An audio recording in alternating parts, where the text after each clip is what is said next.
அஸ்ஸலாமு அலைக்கும் வரஹ்மத்துல்லாஹி வபரகாத்துஹு. அல் அஜ்லத்து மினஷ் ஷைத்தான். அவசரம் என்பது ஷைத்தானில் நின்றும் உள்ளது என்று நபிகள் நாயம் ஸல்லல்லாஹு அலைஹி வஸல்லம் அவர்கள் சொல்லியிருக்கிறார்கள்.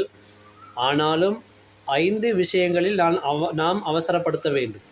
முதலாவது விஷயம் என்னென்று சொன்னால், ஒருவர் மரணித்து விட்டால் அவரை அடக்கம் செய்வதில் அவசரம் காட்ட வேண்டும், ரொம்ப தாமதிக்கக்கூடாது.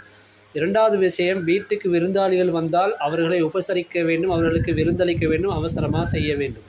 மூன்றாவது, ஒரு பெண்ணுக்கு திருமண வயதை அடைந்து விட்டால் ரொம்ப தாமதமாக காலம் கடத்தாமல் சீக்கிரமாக திருமணம் முடித்து கொடுக்க வேண்டும்.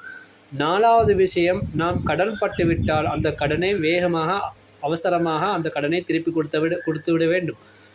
ஐந்தாவது விடயம் என்னவென்று சொன்னால், நாம் பாவம் செய்துவிட்டால் அவசரமாக தௌபா செய்து கொள்ள வேண்டும். இந்த 5 விஷயங்களையும் நாம் அவசரமாக செய்ய வேண்டும், இதில் அவசரம் காட்ட வேண்டும்.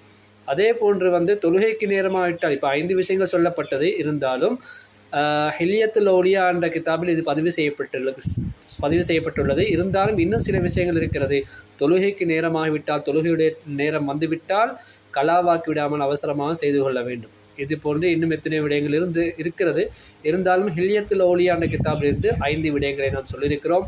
அதே போல் முக்கியமான ஒரு விஷயம், ஒருவர் மணந்து விட்டால், அவரை கஃன் செய்து விட்டால் அவரை சீக்கிரமாக அடக்கம் செய்வதற்கு கொண்டு போக வேண்டும். மையத்து வீட்டுக்கு முன்னால் வச்சுக்கிட்டு பயாம் பண்ணுற வேலையெல்லாம் செய்யக்கூடாது. பயாம் பண்ணுற கூடாது என்று சொல்ல வரல. அடக்கம் அவருக்கு கஃன் செய்து விட்டால் அங்கே நிப்பாட்டி இங்கே நிப்பாட்டி பயாம் பண்ணுறதெல்லாம் செய்து கொண்டிருக்கக்கூடாது. அவரை சீக்கிரமாக கொண்டு போய் அடக்கம் செய்து விட வேண்டும். ஏனென்று சொன்னால், அந்த மையத்தை தாமதமாக்குகின்ற பட்சத்தில் அந்த மையத்திலிருந்து ஏதாவது நஜீசுகள் வெளியானால் தாமதமாக்கிய அத்தனை பேரும் அந்த பாவத்தை சுமந்து கொள்ள வேண்டி வரும்.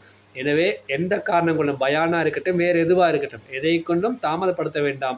மையத்தை அடக்கின பிற வேணுமென்றால் நீங்கள் என்ன வேணுமென்றால் பயான் பண்ணுங்கள், எவ்வளோ நேரம் வேணுமோ பண்ணிக்கோங்க.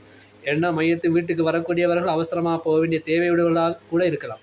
மற்றவர்களுடைய நிலைமையை கருதி சீக்கிரமாக அடக்கம் செய்வதற்கு ஏற்பாடு செய்து கொள்ளுங்கள். எல்லாம் வல்ல அல்லாஹ் அத்தனை பேருக்கு ரஹ்மத்து